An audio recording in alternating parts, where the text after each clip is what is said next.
Oke, baik sahabat-sahabat, mari kita hening sejenak, niatkan ini untuk mendekat pada Allah Ta'ala dengan segenap kesadaran bahwa diri ini fakir gitu ya. Kita tuh makhluk yang fakir, yang setiap saat butuh dia sebenarnya. Dan dia sang Rob, minta nggak diminta udah ngurusin kita ya. Mau kita sholat nggak sholat gitu ya, ada yang memuji dia, ada yang menghinanya gitu. Dia tetap kasih nafas, kasih detak jantung, menguruskan semesta badan kita gitu ya, yang banyak banyak pernak-pernik dan keajaiban. Belum lagi khazanah jiwa, belum lagi khazanah ruh gitu. Jadi sungguh kalau kita mau jujur dan lihat apa adanya, setiap saat kita hidup dalam keberlimpahan. Keberlimpahan. Coba memang seperti yang dijanjikan iblis ya, kita jarang yang bersyukur, lebih melihat yang kurangnya dalam hidup, lebih melihat kok susah gitu ya, lebih melihat aku minta gini kok nggak dipenuhi. Sementara yang kita nggak minta dan dia sudah kasih itu nggak dihitung sebagai sebuah pemberian. Maka banyak manusia yang gelisah dalam hidup, kurang kurang happy gitu loh menjalani kehidupan karena kurang bersyukur gitu ya. Ya, semoga Allah Ta'ala mengaruniakan kepada kita hati yang bersyukur, hati yang ikhlas, minta hati yang tawakal, mesti diminta gitu ya. Baik sahabat-sahabat, insya Allah kajian suluk kita, ini putaran ke-47 di tahun ini, kita akan lihat kembali masih tentang tema Nabi Adam alaihissalam sebenarnya. Cuman bagaimana kita mau melihat posisi kita sebagai manusia dalam konstelasi alam semesta gitu ya, supaya kita tambah bersyukur. Kita baca basmalah dulu ya. Bismillahirrahmanirrahim. Allahumma sholli ala Sayyidina Muhammad wa ala ali Sayyidina Muhammad. Nah, saya akan berbagi tiga foto yang saya ambil dari Google. Ya, foto ini sebagai sebuah ilustrasi. Kadang kita dalam keseharian kehilangan orientasi gitu dalam kehidupan, terlalu caught up gitu, jadi terjebak dalam rutinitas keseharian, permasalahan yang membelenggu kita, menyelimuti kita sampai kita kayaknya tuh kehidupan tuh itu-itu aja gitu. Padahal life is bigger than us gitu. Jadi kalau kita memandang kehidupan hanya secuplek gitu ya, apa yang kita pandang pasti kalau dapat masalah merasa orang terparah sedunia gitu, yang paling paling menderita, yang kayaknya yang lain tidak semenderita aku, nah kayak gitu-gitulah. Jadinya pity themselves gitu, tidak melihat kehidupan yang nyata gitu, apa adanya, bahwa tadi itu dia dalam keberlimpahan sebenarnya. Nah, itu suluk itu membawa kita to see beyond gitu loh.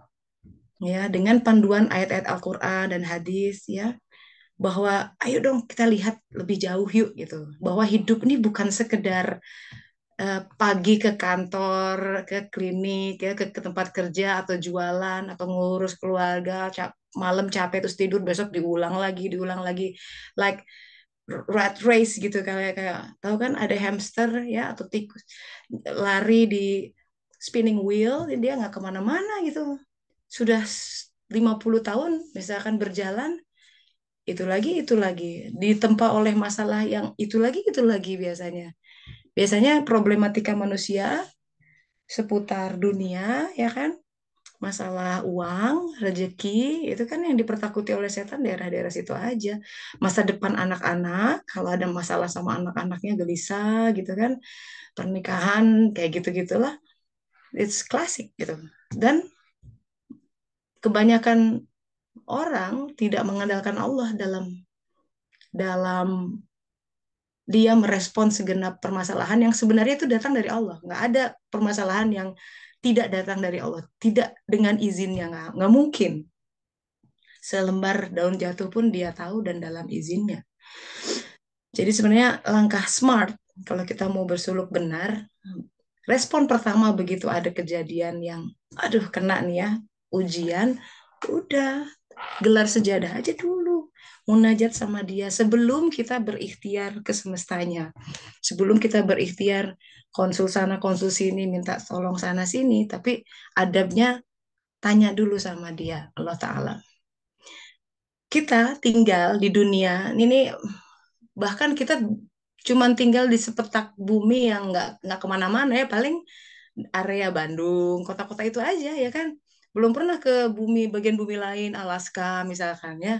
Kalaupun iya cuma jalan-jalan. And yet bumi, the blue planet tempat kita tinggal, ini di semesta raya itu seperti nyaris seperti setitik debu yang nggak kelihatan. Jadi kita coba renungkan yuk sama-sama. Coba lihat ya, konstelasi bumi kita dibandingkan matahari yang kita lihat setiap pagi, kelihatannya kecil. Padahal kalau dibandingkan, itu besarnya itu jutaan kali. Dikatakan matahari sebesar itu, planet bumi itu mana tuh di gambar ini? Yang kecil tuh yang warna biru. Jadi kalau matahari, jadi dia muat sebanyak 1.333.000 bumi. Kalau dimasukin di matahari itu muat. Bayangkan besarnya. Baru dengan matahari, dan ini matahari ini bukan matahari yang terbesar. Bayangkan. Oke, ini baru di satu tataran apa namanya, eh, 12 planet dan matahari. Sekarang posisi kita, bumi kita di Milky Way, galaksi kita, Bima Sakti, itu di mana sih? Tuh, kalau di foto tuh, wah, tambah nggak kelihatan. Somewhere in here, katanya. Coba bayangkan. Itu planetnya yang kita besar, wah, yang menurut kita masih besar. Diri kita dibanding planet bumi nggak ada apa-apanya. Kita setitik zarah yang nggak kelihatan dalam konstelasi alam raya, sahabat-sahabat. Saya mau kasih gambaran ini untuk melihat ya betapa grandnya kehidupan kita, betapa besar. Jadi kalau kita hanya berkecimpung kantor ya, urusan politik dalam negeri, itu masih bumi-bumi gitu. Dan itu masih bagian kecil dari bumi. Padahal bumi dibanding dengan semesta raya, bandingkan dengan galaksi saja nggak ada apa-apanya. Sekarang galaksi kita dibandingkan dengan alam semesta, itu kira-kira, wah, diperkirakan ada sekitar 200 miliar sampai 200 triliun galaksi yang terobservasi. Kalau apa namanya, eh, teknologinya lebih canggih, mungkin lebih banyak lagi. Kita ada di mana? Nggak kelihatan lagi. Tapi merenungnya gini loh, sahabat-sahabat. Allah menciptakan manusia dibandingkan dengan alam raya yang luas ini. Jadi kalau kita, makanya ya kalau kita lagi sumpek gitu ya, lagi sedih atau apa, itu membantu loh lihat ke langit, lihat bintang-bintang yang jauh. Ya, well I did that. Saya kadang-kadang kita kecil sekali dibandingkan alam semesta dan harusnya berpikir masa sih ciptaan ya yang semesta ini saja pasti ada tujuannya dan Allah atur, Allah pelihara. Masa manusia, insan yang, nah karena kita bicara tentang Bani Adam ya, kita ini keturunan Adam. Bapak kita itu semesta raya yang ngaturnya itu, ya kan Allah Ta'ala mengatur semesta ini juga mengirimkan malaikat-malaikat. Jadi ini galaksi-galaksi semua itu sama ada di alam lainnya tuh ada malaikat yang ngatur. Semua itu disuruh sujud sama yang namanya manusia. Jadi bayangkan alam raya yang besar, jumlah malaikat yang luar biasa, dengan pengetahuan mereka yang disuruh sujud tuh bahkan di di ayat Al-Qur'an itu udah malaikat muqarrabun itu malaikat-malaikat tinggi, jenderal-jenderalnya gitu. Ini kan yang ngatur sini ya paling prajurit-prajurit gitu. Di situ kita mesti merenung bahwa kita menyimpan sebuah khazanah besar dalam kehidupan, dalam takdir ya, yang kita keluhkan, dalam aliran sungai kehidupan yang kadang kita tolak sebagian besar karena merasa tidak cocok, merasa ide sendiri punya punya punya rencana sendiri dan menganggap walaupun tidak bicara ya, menganggap rancangan Allah kurang baik dibandingkan rancangan dia. Buktinya apa? Dia mengeluhkan takdirnya, tidak menerima sebenarnya. Ketika kita mengeluhkan itu sebenarnya tidak sedang menerima, jelas tidak bersyukur. So I'm gonna give you a perspective gitu ya. Oke, sekarang apa sih ya sebesar apapun masalah yang kita hadapi, kalau boleh tarik nafas dulu ya, jangan terlalu tenggelam dalam masalah itu. Lihat konstelasi diri kita di semesta alam. Makanya kalau orang ke alam gitu ya, tadabbur alam atau melihat alam tuh cenderung sejuk gitu. Lihat gunung indah, lihat sawah, karena alam semesta itu ciptaan Allah yang bertasbih. Manusia jarang yang bertasbih. Karena bertasbih, kita lihat mereka tuh langsung adem.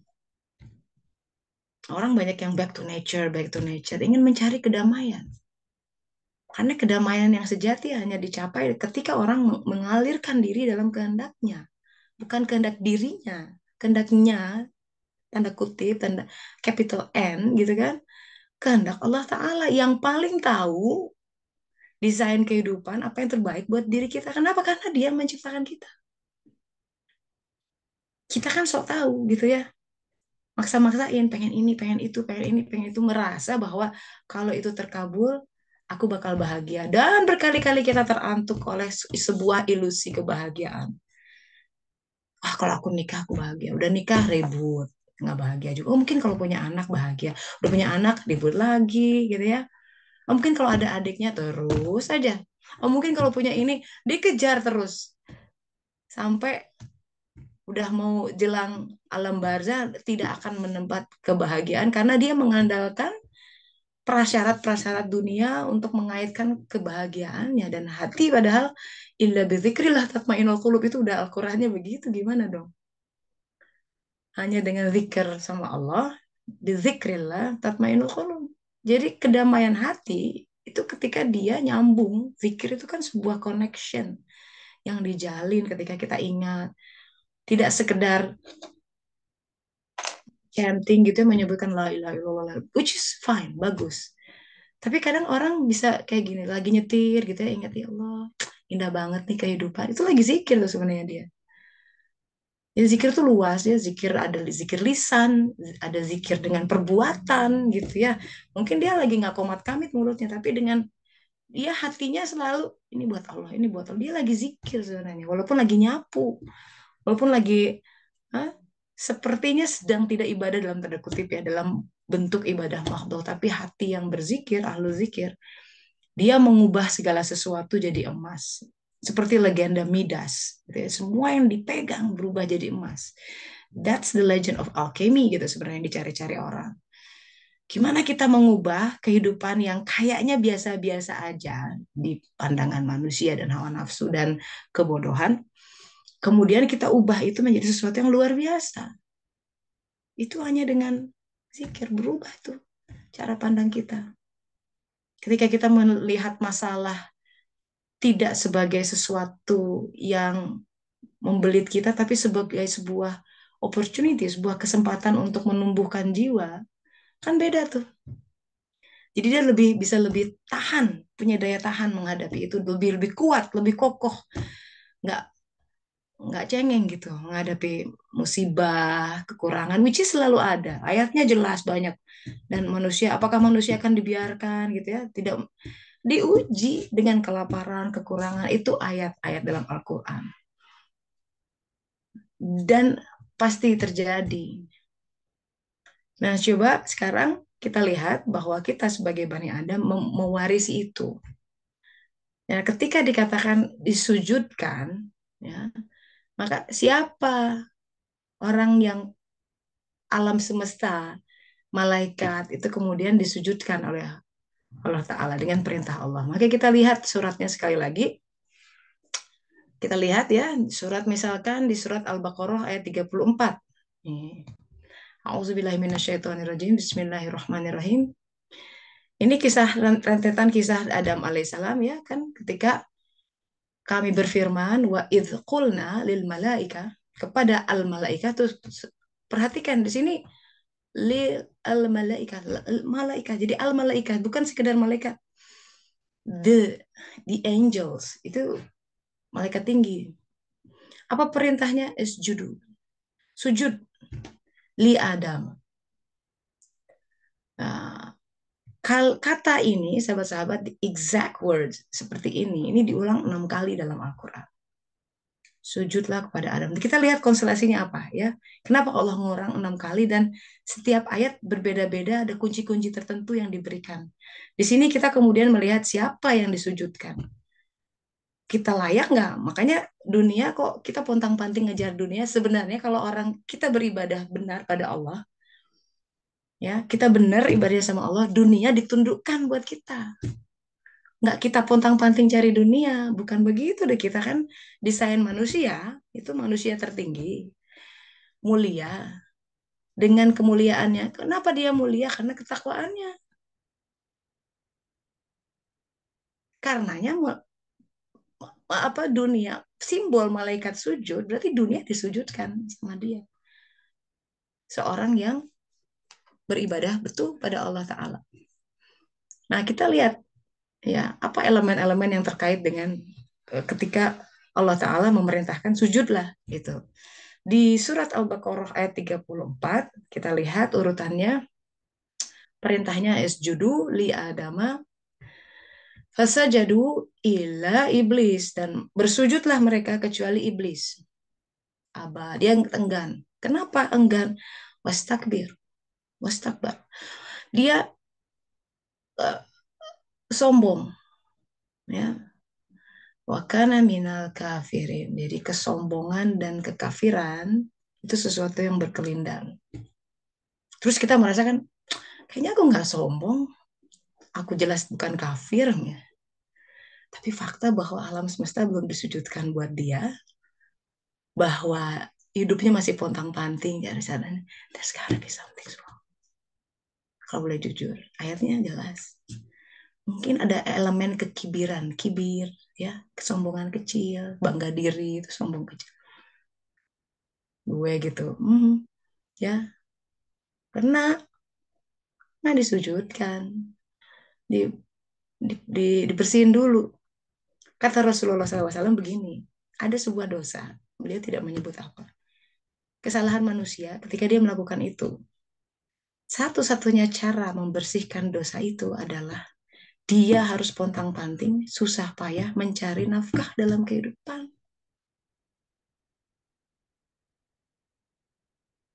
Jadi kalau misalkan aku gak habis-habis nih utang gitu ya, datang terus, datang terus. Nah, istighfarnya mesti banyak tuh dalam. Jangan-jangan itu yang mesti digerus.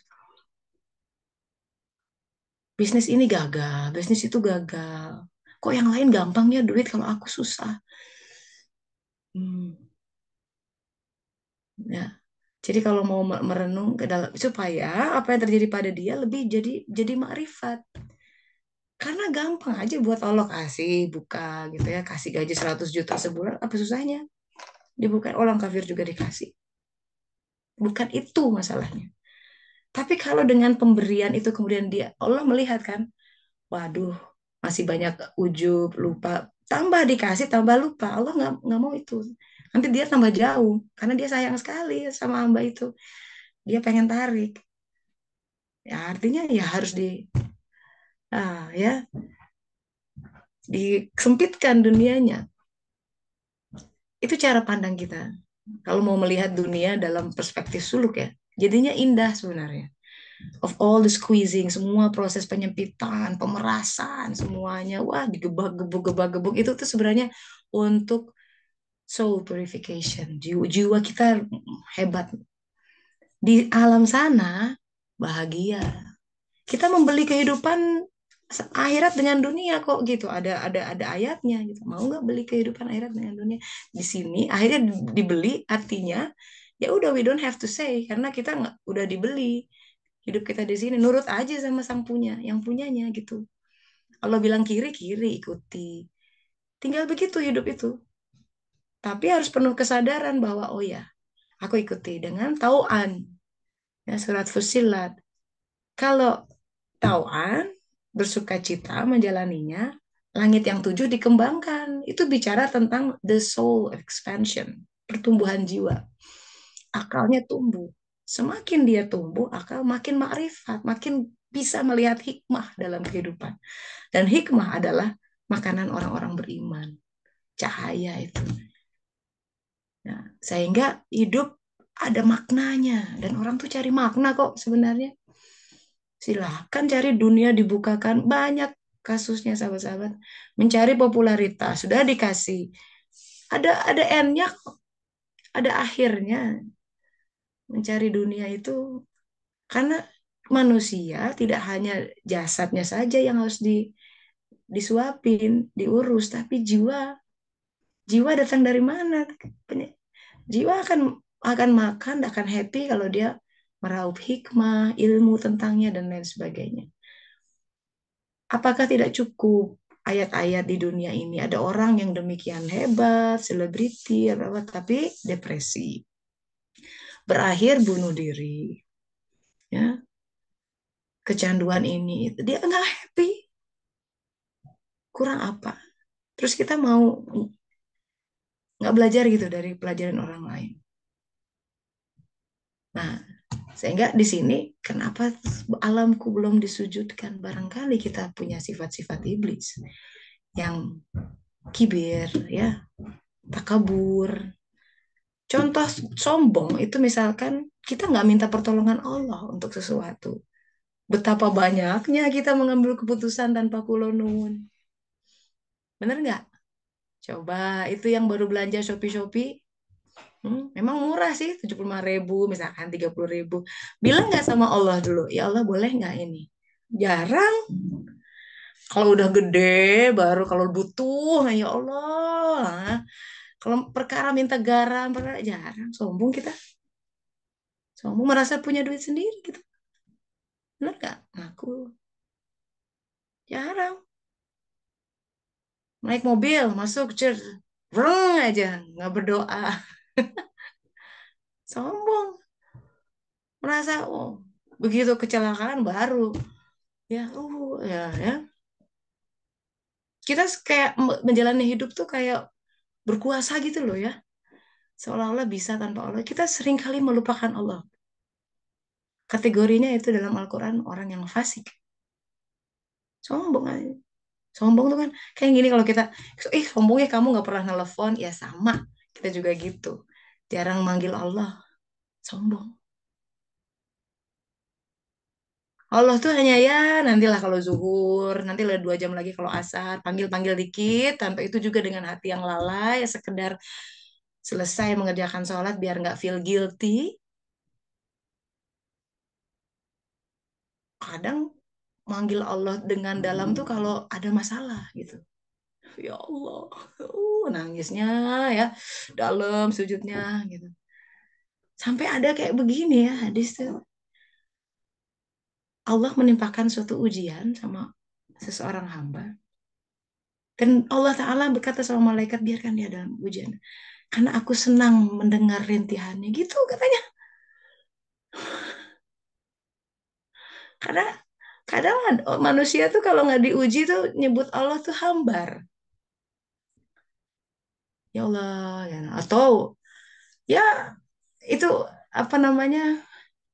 Jadi yang bukan berarti dia wah kok menyiksa. Enggak, dia yang dia inginkan kita dekat. Itu that's love. Kita lupa gitu tentang itu. So, kalau ayat ini bicara tentang iblis yang sombong dan itu elemen sombong itu elemen kekufuran, kafir. Kafir ada yang tertutup di situ. Makanya kita nggak, mari refleksi. Jangan-jangan itu aku yang sombong sama Allah, jarang nelfon gitu ya. Nelfon kita kan dengan berdoa, dengan berzikir. Sekali nelfon juga hare-hare kalau kata orang Sunda. Ya, cuma gitu-gitu aja. Sholat tuh. Assalamualaikum, Assalamualaikum. Terus kita pengen alam disujudkan. Nah, so Nih diantaranya. Oke, itu surat Al-Baqarah ayat 34. Oke, kita lihat lagi ayat lain yang punya elemen yang sama. Lihat ini yang warna biru ya. Sujada.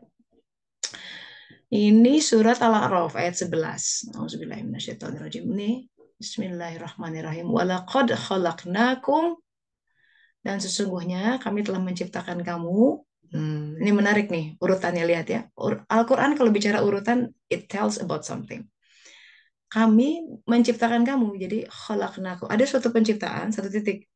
Summa itu menunjukkan kemudian, jadi ada sequence.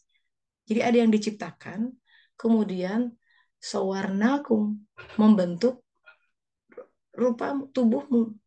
Jadi ini menunjukkan ada dua kali penciptaan. Karena khalaqnaku, terus ada yang dibentuk.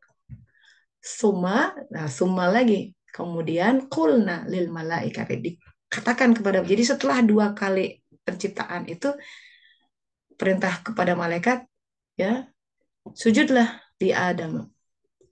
Ini adalah penciptaan jiwa dan penciptaan raga.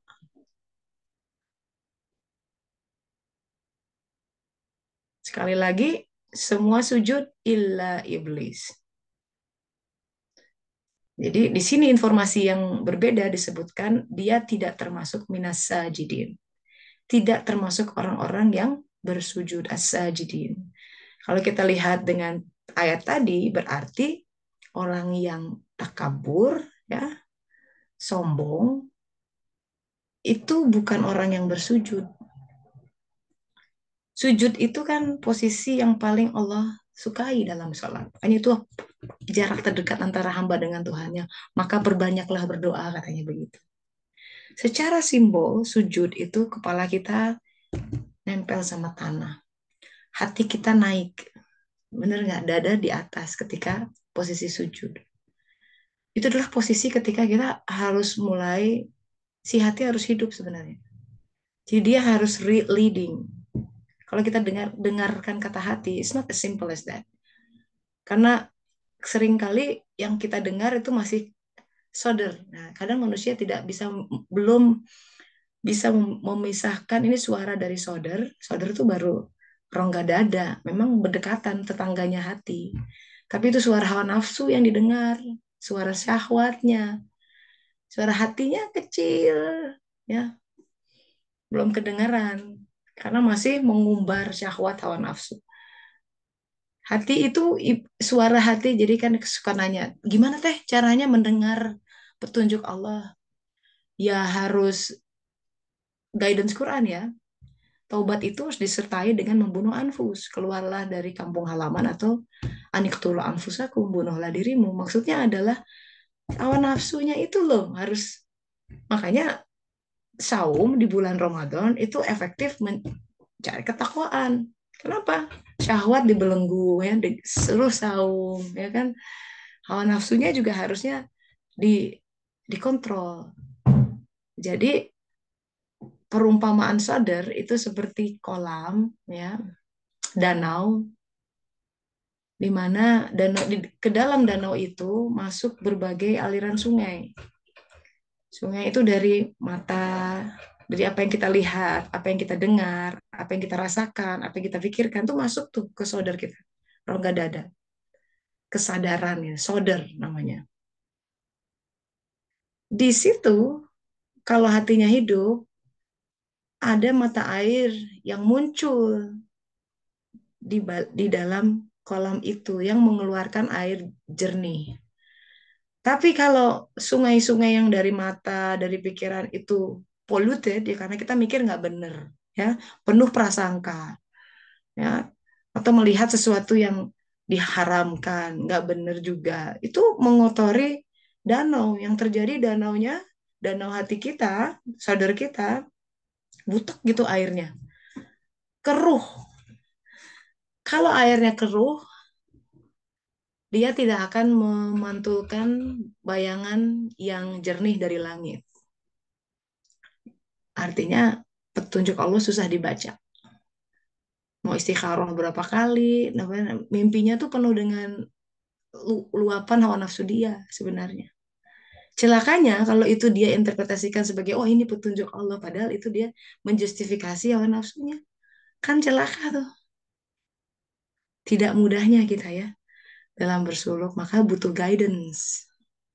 Orang yang hatinya lebih jernih, lebih bersih untuk memandu. Karena big chance salah kita menginterpretasikan sebuah petunjuknya. Gitu. Ya. Oh, dari dua ayat ini kita akan lihat, oke, sujud terkait kalau nggak sujud, kenapa yang bikin orang nggak sujud? Karena takabur. Takabur itu pasti dekat dengan kekafiran. Kenapa dia punya mentalitas iblis? Karena tidak mau bersujud. Berarti kita harus merenungkan tuh apa maksud bersujud ya. Karena sahabat-sahabat ada ayat dalam Al-Quran tuh. Masuki pintu gerbangnya dengan bersujud. Coba cari tuh. Ada tuh ayat Quran. Yang menarik itu terjemahannya misleading. Padahal kalimat Al-Quran jelas sujada, sujud.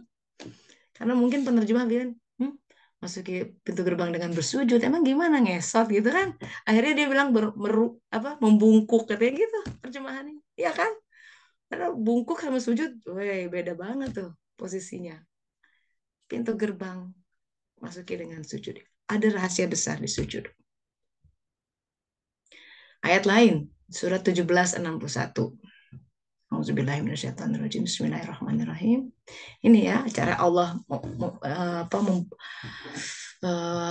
hebatnya Quran ini. Kok diulang-ulang, nanti tiap ulangan beda message-nya. Kayaknya serupa tapi tidak sama. Wa idza qulna lil malaikat, sekali lagi, dan tatkala kami berfirman pada para malaikat, isjudu, sujud li adama. Sekali lagi, fasajadu illa iblis. Nah, sekarang apa yang Allah ingin terangkan di ayat ini? Qala a'asjudu liman khalaqtatin. Nah, ini kesombongan dia digambarkan dalam pernyataan dia. Apakah aku akan bersujud kepada sesuatu yang diciptakan dari tanah? Namanya gitu. Karena si iblis tuh golongan jin ya terbuat dari api. Menurut dia api itu elemen yang lebih tinggi dari tanah. Nah, gitu. Jadi merasa diri lebih baik ya dari orang lain, hati-hati tuh. Itu bisa menyempitkan dunia kita. Hati-hati. Kadang-kadang bikin, oh aku pangkat ya kan bisa. Orang naik pangkat dikit jalannya udah bisa beda tuh. Hmm? Baru diangkat jadi direktur rumah sakit. Dulu biasa-biasa aja, sekarang kok jadi gitu jalan. Bisa ya kan. Itu baru diangkat jadi menteri gitu ya. Jadi beda cara ngomongnya. Ya, hati-hati tuh. Kadang kita merasa punya kelebihan. Wah, mobil baru nih. Wah, turun dari mall, dibukain pintu, merasa jadi wow gitu ya. Hati-hati, hati-hati banget. Dalam Al-Quran tuh ada ayat orang yang merasa diri lebih. Ini padahal orang udah spiritual level tinggi ya. Disebutkan orang yang punya kebun-kebun berarti udah bersuluk, si bedanya udah tumbuh, udah berbuah. Bayangkan, dia merasa kebunnya lebih banyak dari yang lain. Cuma segelincir itu, kepleset. Besoknya dong, hangus semua kebun. Mesti takut ya, hati-hati kalau ada di hati, uh, aku lebih baik. Uh, Istighfar, astagfirullah, astagfirullah, astagfirullah. Karena itu lagi sombong tuh. Dia tidak melihat itu cuma pinjaman. Siapa kita tuh nggak ada modal sama sekali, semua dipinjemin. Bayangin, tukang parkir bisa sombong dengan mobil Lamborghini yang diparkir di halaman itu bukan punya dia. Terus kita ketawa kan, bukan punya dia, terus kita mentertawakan diri sendiri yang sombong gitu dengan kepintaran kita, dengan intelektualitas, dengan pintar ngomong, wah pintar ini itu, merasa banyak followers, berapa lah gitu, merasa lebih baik dari perawatnya, merasa lebih baik dari pembantu. Hati-hati tuh. Hal-hal seperti itu keseharian ya. Kita punya pembantu, jangan merasa diri lebih kuasa tuh. Kita suka terjerumus karena kita merasa punya duit, ya kan? Karena aku yang bayar. Nah, emang duit dari siapa? Ya kan? Itu kan. Nah, cara kita, itu karakter orang tuh justru Dilihat dari cara dia treating, memperlakukan orang yang dalam tanda kutip di bawah dia. Masih respect nggak? Atau semena-mena? Lihat Rasulullah SAW cara beliau memperlakukan pembantunya. Sampai udah kayak saudara aja gitu. Ya, so kalau ada ayat tentang sombong itu berkaitan dengan iblis. Udah gitu kita jauh-jauh, oh, aku bukan iblis. And yet keseharian banyak sombongnya sebenarnya. Ya itu refleksi buat kita. Kita lihat lagi ayat yang lain supaya ini ya tuntas hari ini. Surat 18 ayat 50. Coba lihat lagi. Wa idh qulna lil malaikati isjudu. Nah, sekali lagi, dan ketika kami berfirman kepada para malaikat, lil malaikati, sujudlah kepada Adam, fasajadu ilal iblis. Diulang lagi. Sujud kecuali iblis. Sekarang informasi apa yang Allah Ta'ala simpan di sini? Karena minal jin ini mengungkapkan dia golongan dari jin yang dia mendurhakai perintah amr ya, amri bi rabbihi. Nah, ini udah menyebutkan bahwa um, apa namanya, pernyataan golongan iblis itu musuh buat manusia. Ya, jadi nah sekarang kalau oke, kita sebut, kita udah dengar ini sering gitu, iblis musuh kita, iblis musuh. Tapi kalau kita masih berkelindan, bersekongkol dan ikutin cara-cara dia, kita setengah tidak, sedang tidak menjadikan dia sebagai musuh, tapi sebagai apa namanya, apa namanya, musuh baliknya apa? Ya, sebagai partner atau apa? Janji iblis apa? Aku akan datangi Sekutu teh. sekutu ya, thank you. Sekutu, sekutu. Ketika kita willingly gitu ya, kita sedang tidak menjadikan iblis sebagai musuh, tapi sebagai teman, bahkan sekutu gitu. Aku kan mendatangi mereka dari depan, belakang, kiri, dan kanan. Mendapati sebagian besar mereka, ujungnya tuh di end game itu supaya nggak bersyukur. Dengan kata lain, ketika kita tidak bersyukur, jadi ayat ini dilengkapi dengan ayat lain. Itu cara kita membaca Al-Quran selalu. Makanya harus baca semuanya. Kita setengah menjadikan iblis sebagai musuh ketika kita bersyukur sebenarnya. Karena itu yang paling dihalangi oleh dia. Itu job desk itu satu-satunya itu. Karena dia tahu ini banget gitu. Yang bikin manusia menjadi manusia tinggi ketika dia tidak menerima takdirnya. Which is setiap takdir adalah luar biasa. Tapi dia mau, gimana caranya biar dia nggak happy dengan apapun. Sehingga karunianya tidak terbuka. Ketika tidak bersyukur, karunianya tidak terbuka jelas. Nah, itu Lukas. Itu jadi cara melihatnya.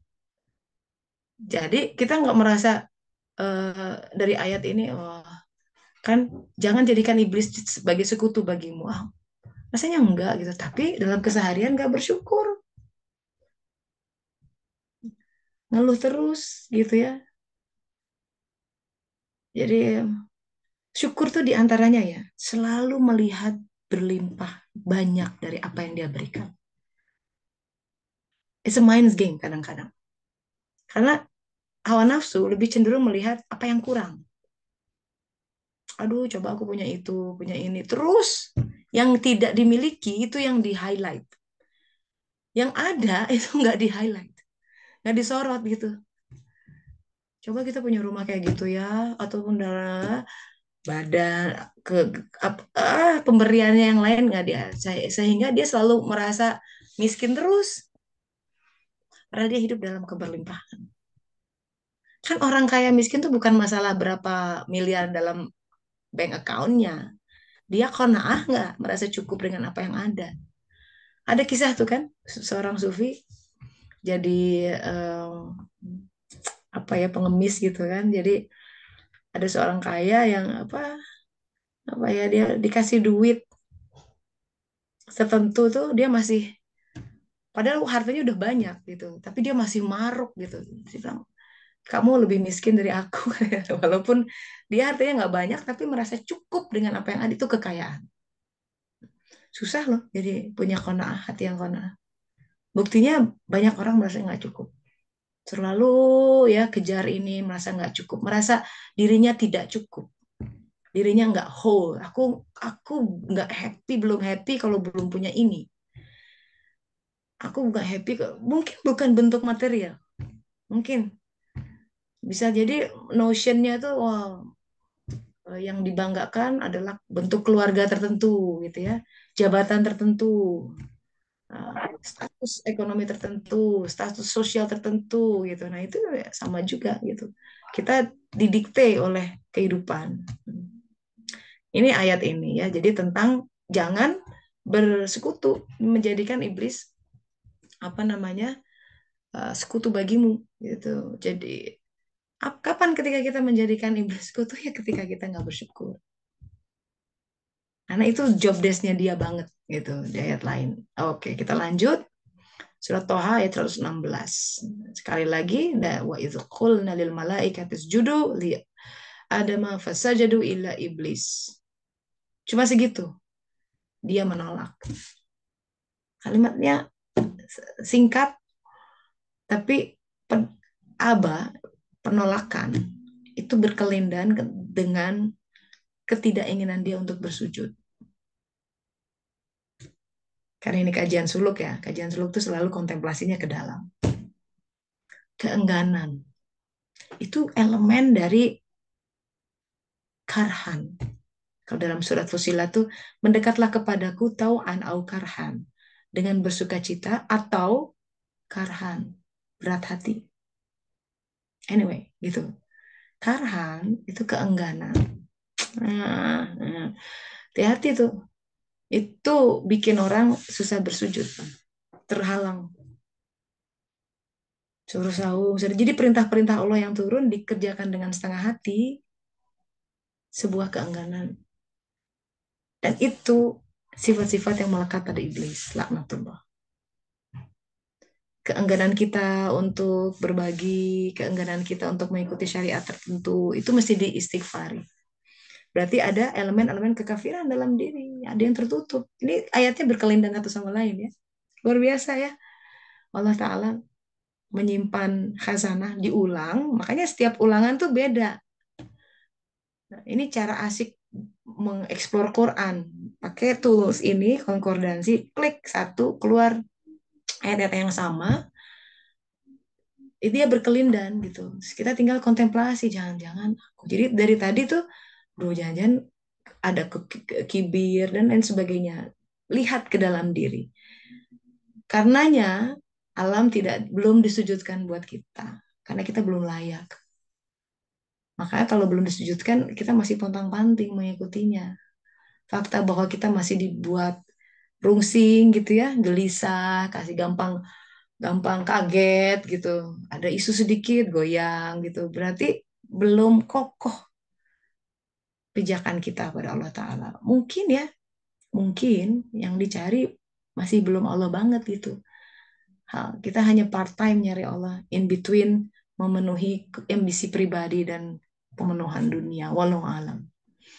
Terakhir, surat ke-25 ayat 60. Nah, ini yang menarik. 5 ayat di atas itu bicara sujudlah kepada Adam. Yang ini beda. Wa idza qila lahum isjudu lirrahman. Sujud kepada Ar-Rahman. Ini perintah untuk sujud kepada Ar-Rahman. Menarik ya. Jadi Adam, perintah sujud kepada Adam memakai kata yang exactly the same, sujud kepada Ar-Rahman. Berarti ada kata yang dalam di balik asma Allah Ar-Rahman. Oleh karena itu kita membuka Al-Fatihah dengan Bismillahirrahmanirrahim. Ini rahmatnya yang dibagikan oleh seluruh ciptaan. Ya, nah itu ada rahasia dalam di situ, tapi kita nggak akan banyak ke sana. Sekarang kita buka sesi diskusi, ya kontemplasi, perenungan, ya Ini tentang ihwal disujudkannya malaikat kepada Adam. Mestinya bunyi itu buat kita. Ya, jadi ini jangan sampai cuma jadi kisah-kisah berjarak. Oke, kisah ini dalam Al-Quran udah sering dengar, tapi menjadi hal yang praktis nggak dalam kehidupan kita? Kita bisa bercermin nggak dari itu? Belajar gitu. Kenapa? Karena mestinya malaikat yang sama itu sujudkan buat kita, karena kita Bani Adam. Ya, Mbak Yosi silakan. Assalamualaikum Teh Resa.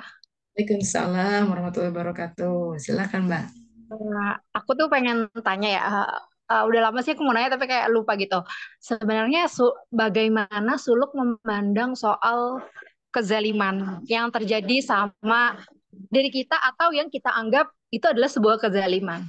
Karena kalau kita perhatikan orang-orang modern sekarang itu eh, kalau maksudnya kalau spiritualnya nggak terasah, bahkan diriku sendiri ya Teh, ini nggak hanya orang, aku juga mengakui kadang Hmm, aku tuh ada mental korban gitu.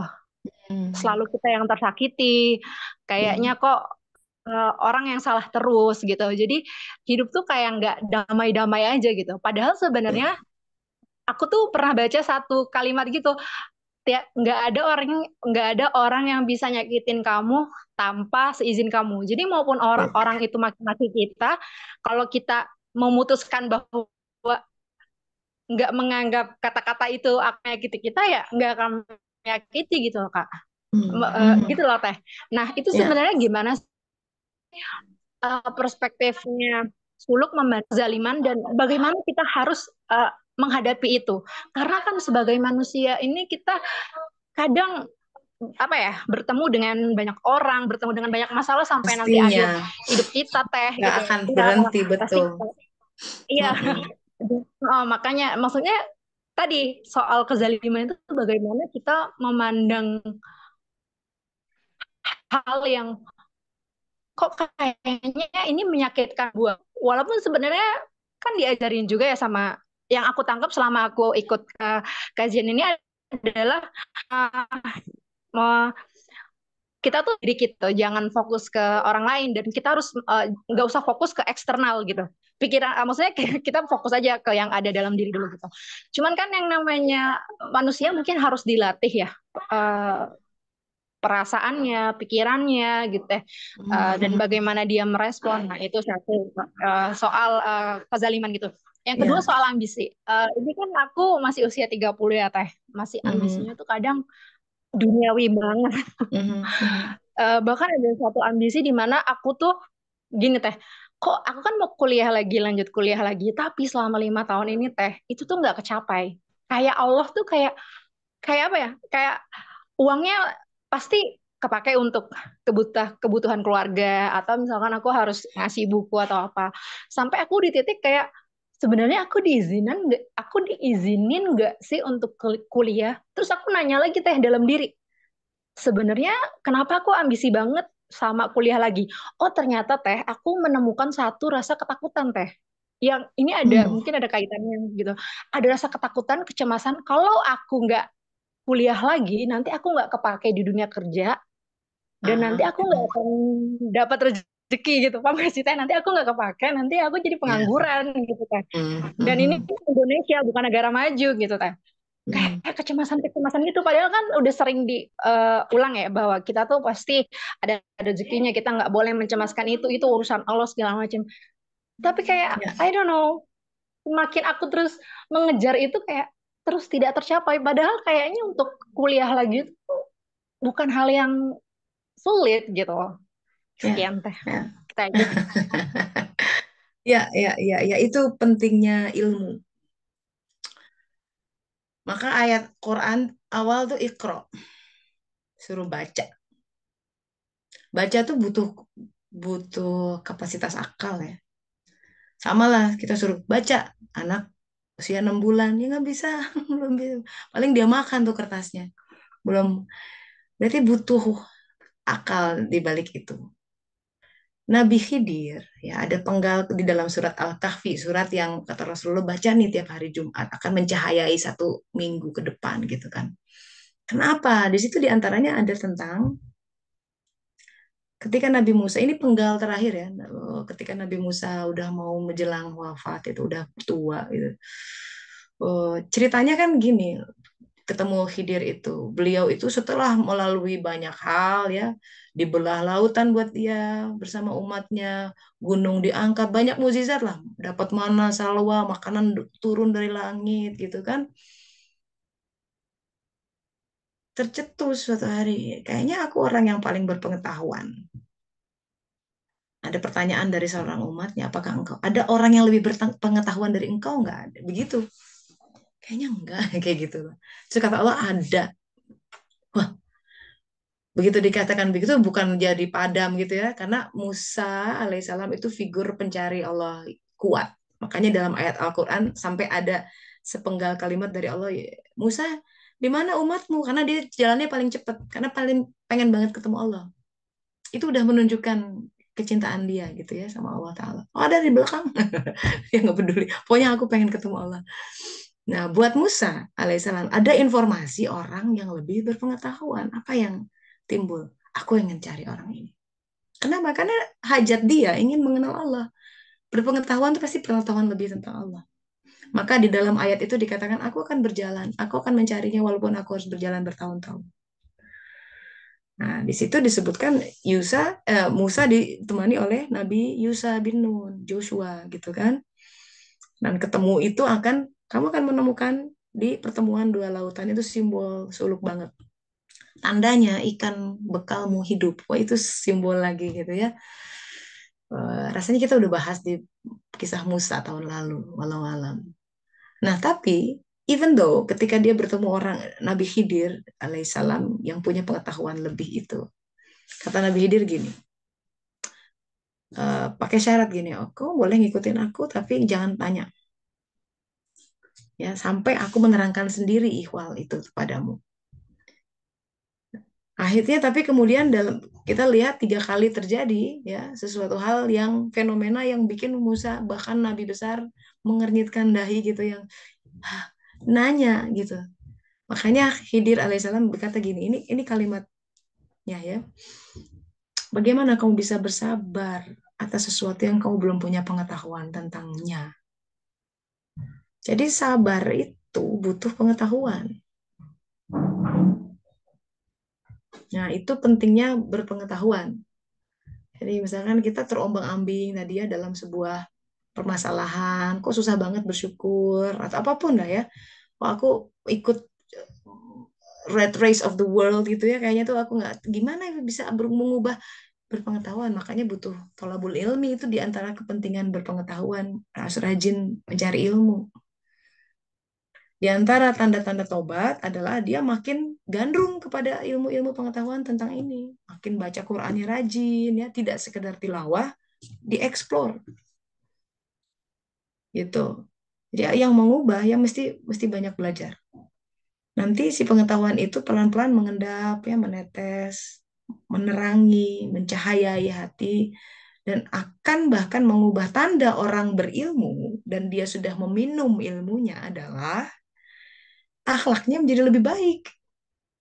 Dia menjadi transformasi dengan pengetahuan itu. Jadi artinya pengetahuannya betul-betul menjadi milik dia, bukan sekedar lewat di tempurung kepala di dalamnya itu. Bukan orang yang berilmu namanya kalau nggak sabar. Quote hadis banyak gitu ya. Khotbah Jumat, wow berapi-api begitu masuk ke rumah marah-marah gitu. Ya dia belum punya ilmu itu. Gitu. Jadi kalau orang berilmu pasti akan diubah dengan ilmunya kalau ilmunya itu memberkati dia gitu. Makanya kita berdoa betul ditunjukkan pada ilmu yang bermanfaat agar kitanya berubah. Cara kita merespon dunia menjadi berubah. Itu caranya. Nanti semesta kita ajaib akan berubah sendiri seiring dengan perubahan kita, hati kita. Nah, itu yang menarik tentang konstelasi semesta, ya. Kata Jalaluddin Rumi begini, kamu pikir bintang-bintang di langit mengatur kehidupanmu? Karena orang dulu percaya, wah nasib, ya kalau bintang ya ini kamu dapat ini. Tapi sebenarnya yang mengatur adalah hati kita. Dia bisa mengubah konstelasi bintang-bintang langit dalam arti ya, hakiki ya. Mengubah takdir itu kita. Jadi kalau kita melihat segala sesuatu, gimana yang bisa membantu? Lihat segala sesuatu dari Allah. Berusaha betul, ya. Jangan lepaskan itu. Jangan jadi orang yang sombong tadi itu. Sombong itu kan nggak ingat bahwa itu dari Allah. Tidak sekedar rezeki, permasalahan juga dari Allah. Kita lupa, panik gitu. Cari solusi sana sini sana. Lah, yang ngasih permasalahan nggak ditanya dulu. Yang paling dekat sama kita, yang nggak perlu ditelepon, nggak perlu bikin janji. Sekedar panggil di hati. Kata Allah, setiap kali kau berkata, ya Allah, dia langsung hadir berkata, aku di sini hambaku. Ngomong, tapi jarang yang memanfaatkan itu gitu, yang sungguh-sungguh memanfaatkan itu. Padahal cuma segitu loh, dunia kita jadi berubah. Beneran. Sekarang fenomenanya susah. Susah tuh kata orang, kata yang lihat ya, fenomena. Yang mereka tidak lihat, hmm, dia tidak merasakan sakit. Banyak fenomena itu. Nabi Ibrahim alaihissalam begitu. Wah, api orang pada horor lihatnya. Tapi Allah berfirman pada api, wahai api dinginlah. Nabi Jirjis alaihissalam. Semua, wah ngeri udah terpotong-potong badannya. Dia nggak ngerasa sakit. Kita aja ngelihatnya ngeri. Wah, tubuhnya sampai meleleh, yang udah jadi abu. Hidup lagi. Insya Allah. Sahabat-sahabat, Tuhan yang sama. Yang mendinginkan apinya Ibrahim. Itu Tuhan yang sama yang kita sujudi setiap sholat. Dan dia kuasa mengubah api apapun dalam kehidupan. Yang kata orang banyak tuh, aduh kasihan ya dia gitu. Tapi buat dia enggak. I'm fine. Alhamdulillah. Yang bisa bertestify siapa ya, dirinya sendiri. Kita selalu masalahnya kan mengandalkan objek-objek selain dia, ciptaannya. Karena buat Allah tuh kun fayakun bisa ajaib kayak gitu.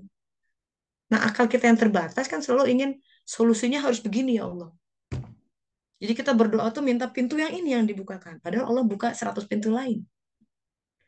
Karena kita nggak open up gitu, nggak terbuka, kita selalu mengeluh, nggak pernah dibukakan pintunya. Kata Allah, ya dari kemarin udah dibuka nih, nggak mau pakai. Kenapa? Kata Allah, itu yang lebih baik.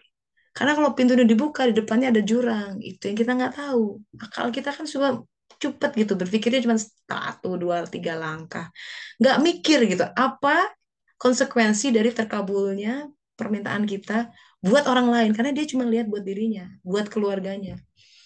Buat orang lain gimana dinamika itu terjadi. Nggak kebayang kan? Nggak kepikiran, boro-boro. Niat kita mendikte Tuhan gitu. Kalau aku nggak dapat ini, aku nggak happy. Ya silakan hidup dalam nerakanya sendiri kalau begitu.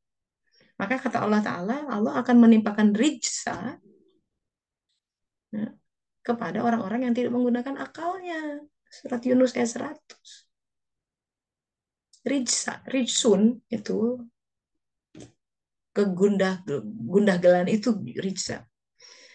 Terjemahannya siksa gitu. Tapi Allah kan nggak menyiksa kita. Yang menyiksa diri kita sendiri dengan putting up standard yang sebenarnya nggak gitu. Kita nggak melihat reality apa adanya. Kita tidak objektif melihat kehidupan. Akhirnya konsepsi bahagia seolah-olah jauh dari jangkauan karena kita udah meredefinisi semuanya. Padahal kalau lihat kehidupan apa adanya, polos gitu ya, eh, sederhana gitu. Alhamdulillah. Kita yang bikin complicated itu. Kalau aku nggak begini, aku nggak akan begini. Kata Allah, kata siapa? Kamu kita mendikte ya, kita bikin skenario sendiri gitu di pikiran. Jadinya menghoror-hororkan diri sendiri. Aduh kalau aku nggak gini, aku begini. Itu semua skenario itu kita bikin di kepala. Kata Allah, enggak, biasa aja ikuti apa yang ada. Gitu. Kita selalu dipertakuti oleh pikiran kita sendiri kok. Pada kenyataannya nggak ada itu semua. Yang dikhawatirkan tuh 99% nggak kejadian. Ya kan? Ada aja akhirnya.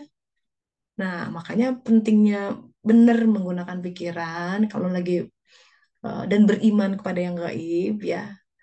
Udah, selalu makanya harus senantiasa husnuzon sama Allah. Allah pasti bisa gitu.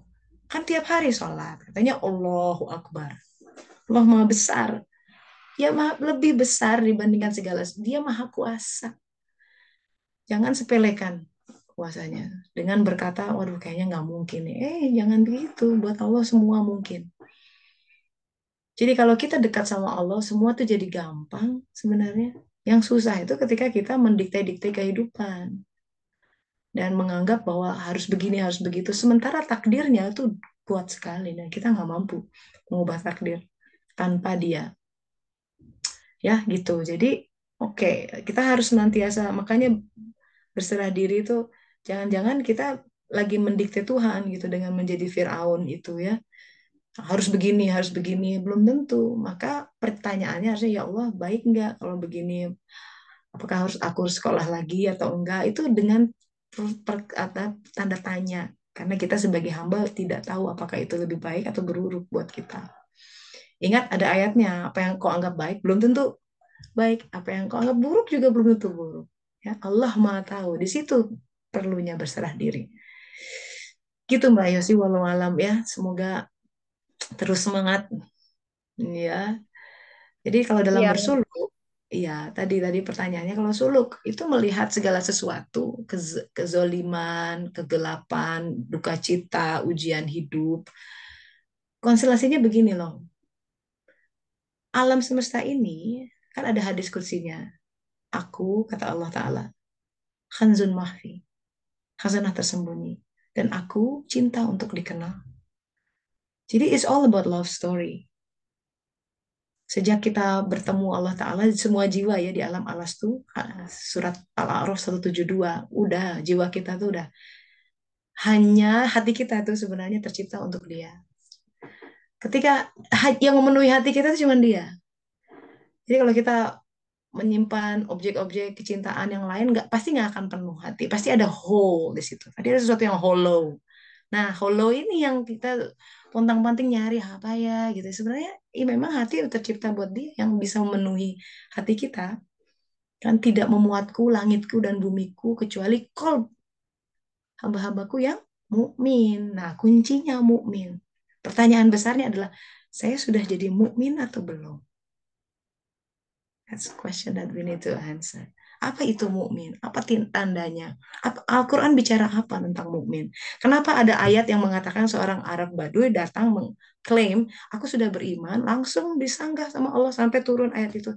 Katakan, kamu baru aslamna, berserah diri. Sesungguhnya iman itu belum masuk ke hatimu, ke kol. Wow, jangan-jangan itu gue gitu ya. Merasa mukmin, mukmin udah umroh berapa kali ya. Nah, so there's a lot to contemplate ya di antaranya itu. Silahkan yang lain mungkin ada yang mau share lagi, monggo. oke, makasih Teh. Yes, sama-sama semangat ya. Uh-uh. Ya, Jadi semuanya ini ada orientasinya mengenal dia, makin makrifat. Makanya contoh bahwa ini hidupku makin bener apa enggak? Tambah enggak marifatnya semua? Maksudnya marifat tuh aku jadi makin sayang sama Allah, aku jadi makin kagum sama dia gitu ya. Nah, itu udah bener tuh jalannya berarti. Alhamdulillah. Itu ilmu-ilmu yang membawa kepada karena hati akan melonjak tuh. Dia cuma cari dia. Sejak saat itu dia tidak hati mukallibol, dia berbolak-balik itu cuma nyari dia. Kadang balik ke dunia, kadang ke bawah itu di mana engkau ya Allah, di mana engkau? Begitu cari.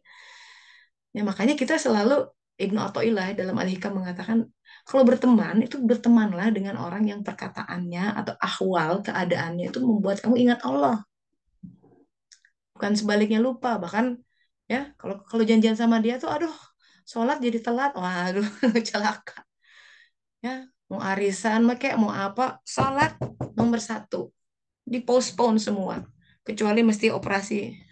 Nggak, ya sholat bahkan dokternya operasi ya, lagi sholat di situ berdiri bentar aja bisa. Sholat tuh itu komitmen kita kan ya, harus tegak din ya kan, as-sholatu imaduddin. Kalau hari-hari kita tidak akan tegak ya, tanpa sholat yang benar. Ya udah gitu, silahkan yang lain. Ada yang mau berbagi lagi atau bertanya boleh kirim lewat chat. Gimana materi hari ini? Cukup apa namanya? Berguna? Ini kadang-kadang inspirasinya datang last minute gitu ya. Apa ya? So, silakan. Iya. Nel, sudah on kamera. Ada yang mau disampaikan? Assalamualaikum Tes. Waalaikumsalam warahmatullahi wabarakatuh. Ya, silakan. Di Kudus Baru nih dapet, ceritanya. iyalah, Alhamdulillah ya. alhamdulillah. Hmm. Baru dapet, baru dapet dikirimin sama Allah. Hmm. Mm-mm. Apa tuh? Diingetin. Ah, Ternyata memang itu loh, kibir. kibis. Astagfirullah. Yes. Yes. Alhamdulillah. Hmm. Gak nyadar tadinya. Jadi pas ya, loh, kok dia gini sih? Kok malah marah? Maksudnya, hmm, ada ngedelegasiin sesuatu ke temen, tapi udah tak bilang. Kalau ada yang nggak ngerti, silakan japri gitu kan, ntar nanti bantu. Tapi ternyata eh, dia udah keburu marah-marah.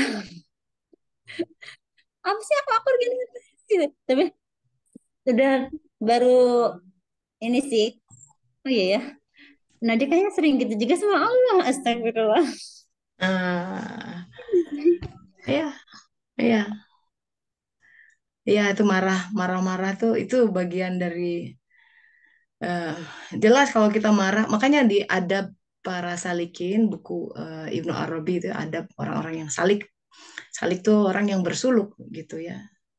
Rule number one, jangan marah. Kalaupun marah, berjuang agar tidak ditunjukkan. Coba marah sama suami. Kamu lagi marah? Enggak. Mana baru aja nggak bikinin kopi, marah sebenarnya. Oh, enggak marah. Susah nggak ditunjukkan marah gitu ya. Marah sama anak. Wah, apalagi kadang teriak ya, lempar barang tuh. Kalau nggak cubit dia gitu ya, menyesal lah kita gitu. Habis itu sedih, nangis sendiri. Memang itu perjuangannya hawa nafsu berkelindan itu di situ. Marah itu gede hawa nafsu nak gitu. Makanya orang banyak marah-marah itu hawa nafsunya besar. Ya kita mesti banyak-banyak istighfar lah. Banyak objek-objek kemarahan dalam diri yang misalkan emosi yang belum diproses gitu ya. Kekecewaan dalam hidup. Kan saudara kita itu mestinya kosong. Tapi banyak hal-hal yang mengendap. Ada endapan yang udah 20 tahun lamanya. Nah itu harus kadang lewat suluk itu terpantulkan. Jadi ada trauma masa kecil. Em, Trauma tuh ya kata-kata pakar trauma Gabor Mate itu kan bukan masalah, bukan, it's not what happened to you.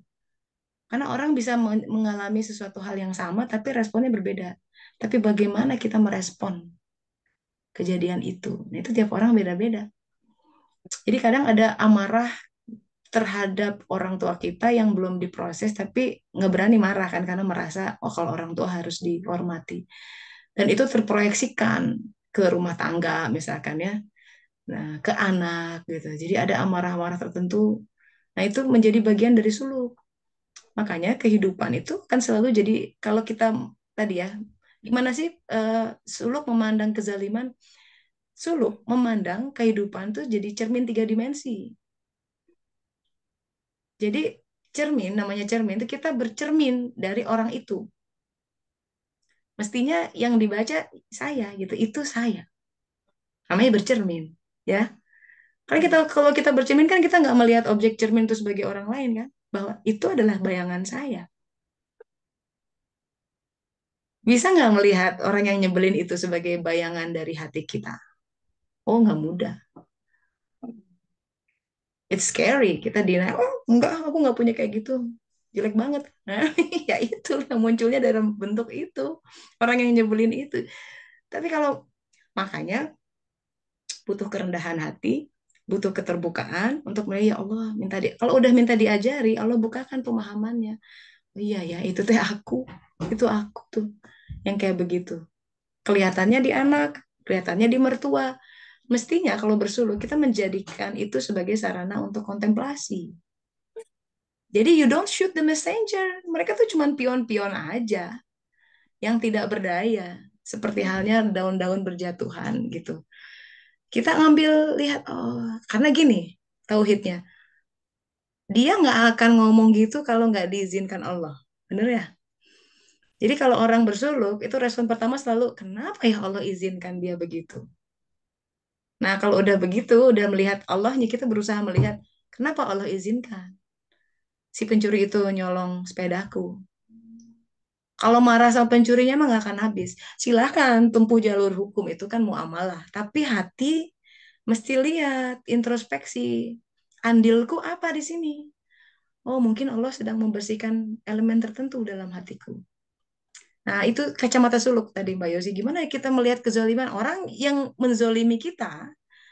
Kita tidak sekedar berhenti pada dia menzolimi dan kemudian kesel tanpa melihat itu tuh untuk memancing sebuah keburukan dalam hati kita yang kita tidak sadar kita miliki. Walau alam. Gitu Nel. Ya, Bismillah ya. Alhamdulillah tuh udah kesadaran bahwa Allah yang ngirim gitu. Kalimat itu pun udah wah ya bahwa ini Allah yang ngirim. Itu ada taufik tersendiri di situ. Alhamdulillah. Alhamdulillah. Ya, Mbak Dina, silakan. Assalamualaikum Teteh. Assalamualaikum warahmatullahi Warahmatullahi wabarakatuh. wabarakatuh. Apa kabar Mbak Yu? Alhamdulillah Alhamdulillah. Gimana gimana baik. nih? Iya, mumpung ini Teh. Jadi begini, kalau ada ini sahabat begitu ya, sahabat. eh Ya berkeluh kesah begitu. Berkeluh Mhm. kesah kenapa begini gitu. Jadi ada apa namanya? eh eh, Jalan hidupnya gitu. Yang sebenarnya Mhm. dari situ itu saya saya sebenarnya seperti mendapatkan apa ya, mendapatkan hikmah-hikmah begitu sebenarnya. Oh itu, oh iya itu kan sebenarnya Allah Allah memberikan itu sebenarnya begini, harusnya begini begitu. Kalau dalam hati seakan-akan seakan-akan saya yang dikasih tahu gitu melalui melalui ceritanya dia gitu. Ah. Saya mendapatkan itu, tetapi eh, kalau saya kasih tahu gitu, kalau saya kasih tahu atau saya mencoba membedah atau memberikan ini, misalnya pelajaran tentang sabar, tentang Mhm. tawakal, tentang diterima dulu begitu. Tadi apa yang Teteh sampaikan apa tadi iblis dengan sifat-sifat iblis sebenarnya ada diri Mhm. diri ya gitu. Itu kan samar banget gitu, samar banget gitu. Benar, ya, ya. Samar sekali padahal ngaji setiap hari gitu ya. Ngaji Mhm. setiap hari, terus sholat juga, tetapi Mhm. tetapi sikap gitu ya, sikap respon terhadap masalah yang timbul itu kan di situ sebenarnya begitu. Ya, batu Seperti ujiannya. Nampak iya, tuh yang aslinya apa. ujiannya, iya betul. Ya. Nah, bagaimana yang seharusnya kita lakukan ya Teh gitu. Mhm. Saya sebenarnya saya sebenarnya tuh dengan eh, kejadian-kejadian yang menimpanya itu, kalau saya oh wah iya itu kan begini sebenarnya, Allah sebenarnya mau ngasih tahu begini gitu kan, ngasih tahu Mhm. sebenarnya kamu bahwa mungkin sabarnya kurang, mungkin berserah dirinya kurang, mungkin sujudnya kurang gitu ya, sujudnya itu gitu yang seakan-akan tuh eh, seringkali kan kita kalau menghadapi masalah itu kan sok pinter gitu.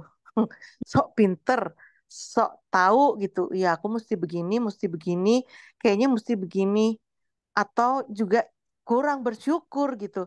Yang di highlight yang kurang-kurangnya aja gitu. Nah, Aha. tapi untuk bagaimana memberitahukan kepada yang bersangkutan begitu Teh, atau apa yang harus seharusnya kita lakukan gitu Teh? Kalau ada temen gitu yang curhat begini begini begini begini gitu. Apa yang Mhm. seharusnya kita lakukan ya Teh? Kalau menyangkut orang lain, ya nasihati dan doakan. That's it. We cannot go beyond that. Jadi teman yang baik di antaranya, ya, tapi dia di luar jangkauan kita. Oke. Didoakan ya Teh agar Iya, doa itu powerful, jangan salah. hmm, jadi membantunya adalah dengan mendoakannya ya Teh. Iya, ya, selain Iya. kita kasih informasi yang benar gitu ya, siapa Iya. tahu Sebenarnya pengen ngajarin ikut kasih ilmu. ngajiannya Teteh aja, kajiannya. Itu semua terjawab. Ya, tiap orang kan Itu punya taste-nya masing-masing ya, belum belum iya, tentu dia cocok gitu iya. kan. Nah, iya. Mungkin dia cocoknya Dan sama ustadz siapa gitu ya. Silakan, pokoknya pokoknya pokoknya dia makan gitu loh, makan ilmu yang benar. Supaya iya, tadi itu ya, yang masuk ke solder dia tuh ada counterpart, jangan yang jelek-jelek, jangan pikiran yang negatif gitu. Jadi ada yang bersih gitu kan, supaya berubah lah gitu isi hatinya, apa solder dadanya tuh supaya lebih iya, iya. berserah diri. Mm-mm. Iya. Bantu sama doa. Mendoakan ya Teh ya. Sama lah itu kalau Mendoakan agar apa kalau Teh? udah berkaitan anak, Iya. pasangan, Nah, iya itu. tetangga, itu Ya, udah di terutama luar yang kita susah. terdekat-dekat ya. Padahal itu kan terdekat-dekat gitu ya Teh. Anak Iya nih dekat, misalnya dekat begitu. tapi jauh sebenarnya. Iya, Anak betul. nggak Dekat. ada, there's no string attached. Dia tuh dalam genggaman Tuhan sepenuhnya, Betul, betul. Iya, iya. gitu. Jadi mintanya ya sama yang menggenggam dia saja. Oke. Nah, Siap Teh. Terima iya, kasih. Karena udah. kan Jadi kadang-kadang juga, itu ya. apalagi kalau sama anak nih Teh, gitu. Iya, itu Salah-salah kan kayak kita ngomong, mengklaim dia milikku. iya. Terus Ah, bukan salah-salah milik ngomong kita. yang ada malah Hmm, menjauh begitu. Hubungan iya, kita semakin menjauh gitu. betul, betul. Karena Karena anak kita saya kan udah gede-gede siap. ya Teh, mereka sudah punya Ah, informasi gitu. iya, iya. Mereka merasa kalau kita put pressure, ya, buat Iya, ekspektasi, iya, mereka iya, mereka pengen, ya, pengen bebas gitu. iya. Ya, jadi, Didoakan ya Teh ya. oh iya, segala sesuatu di luar kita itu, Ya, ya udah itu mah jauh ya sebenarnya. Sama lah mau itu pasangan. Gimana ya Teh cara mengubah pasangan kita? Udah nasihati, kasih dia link-link kalau dia mau silahkan. Lalu doakan, udah dua hal itu doakan. Nasi, kasih yang nasihat itu tuh ya tidak sekedar ngomong. Sebenarnya nasihat yang paling powerful tuh dengan being. Kita jadi nasihat itu. Dakwah bilhal namanya. Ah, kalau dakwah bilisan ustadz-ustadz mah bisa gitu ya. Tapi oh, dia jadi terkesan dengan oh kamu kok sabar ya gitu. Tanpa harus mengutip ayat-ayat sabar. Kamu kok santun banget tanpa harus mengutip hadis-hadis tentang kesantunan. Itu powerful. Action speaks louder than words. Beneran. Tuh dakwah bil hal tuh yang paling powerful. Kita mau ngajarin anak kita sabar, ya jadilah kesabaran itu sendiri. Kita mau ngajarin anak kita kuat tauhidnya, ya kita masih tuh kuat tauhidnya. Itu yang paling efektif. Ya, walau alam. Gitu. Nanti teman-teman ya. kita juga akan Terima kasih terpengaruh. Teteh. Ya, Dia ya, kok apa namanya gaul sama kita tanpa kita mesti ngomong banyak-banyak ya.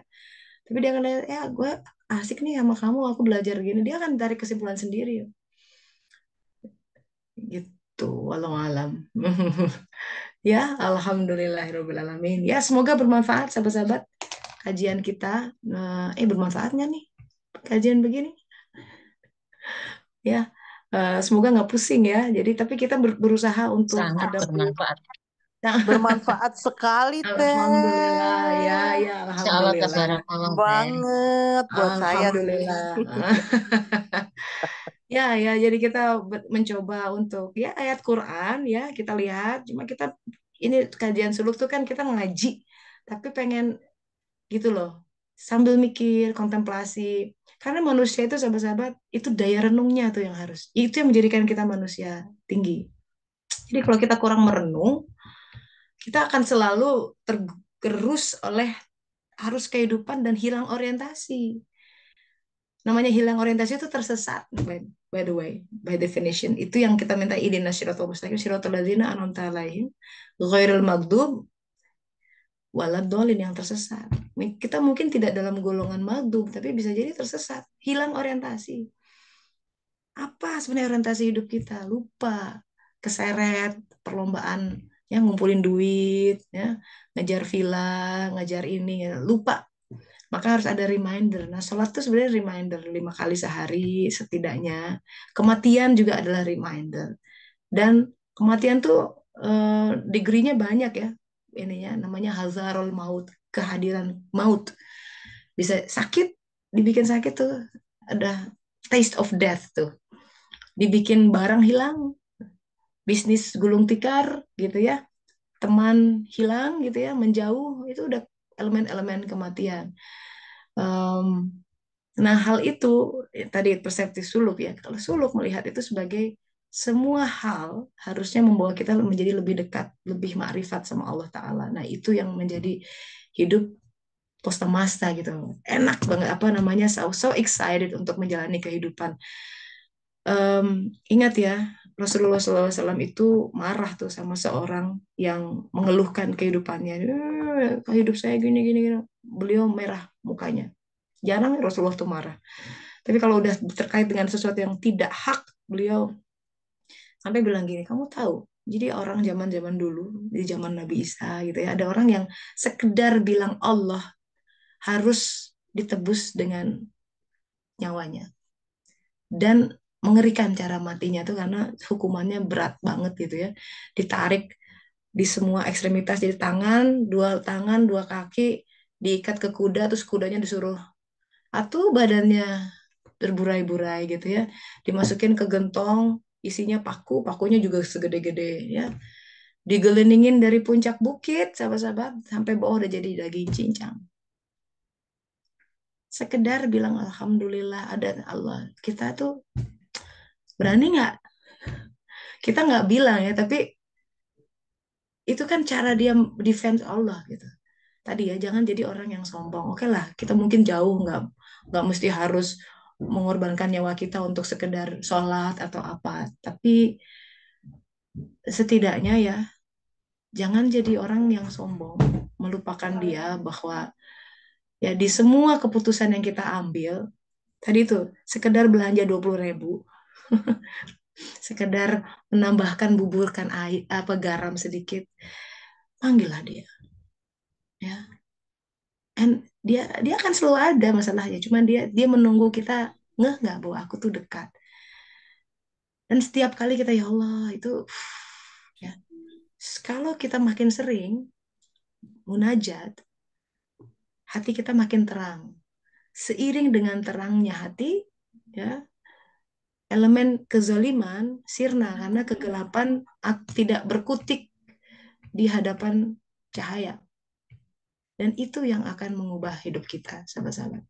Ya, jadi sering-seringlah memanggil Allah, melibatkan dia dalam semua keputusan, bahkan sekedar dalam tanda kutip membubuhkan garam di dalam makanan yang kata kita apa sih gitu ya, nggak ada apa-apa ya. No, bukan masalah itunya, tapi kita melibatkan dia dalam semua apa enggak, dan dia akan melihat itu.